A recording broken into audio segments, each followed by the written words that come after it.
Hi, it's Mike with Itty Bitty Microfarms. Today we're going to go over how you can get 4 weeks of shelf life out of your microgreens.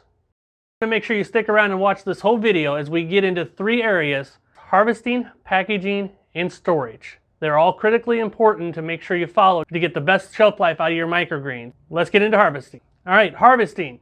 You want to make sure that you're not watering your microgreens within 24 hours of your harvesting. So if you're harvesting at 8 a.m., don't water after 8 a.m. the day before. Make sure you have the driest microgreens possible. The wetter the microgreens are, the more they're going to deteriorate much faster. So you also want to make sure you're not top watering and you're bottom watering your microgreens using that 2 tray method, as you can see in our tray making video. You also want to make sure that you're using a sharp knife when you're harvesting. If you're using a dull knife, you're going to bruise the microgreens and then they're going to deteriorate faster with the bruise.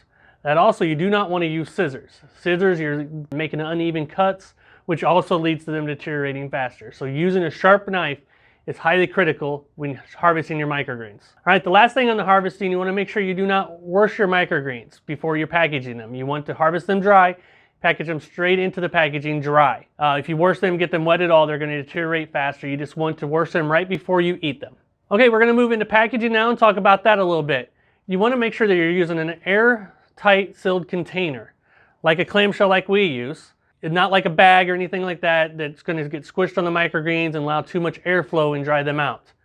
So we use an airtight clamshell container for that. You want to make sure you're using the right size container.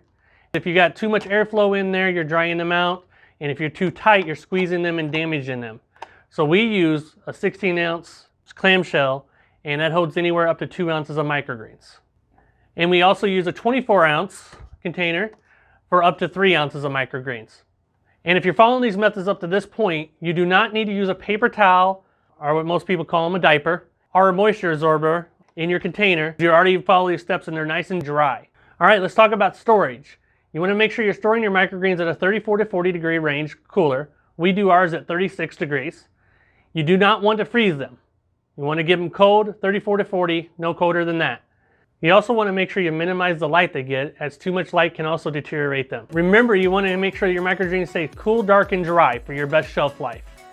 If you want to see how we are doing everything, make sure you check out this farm tour video, or you can watch a recommended video for you, and we'll see you in the next one.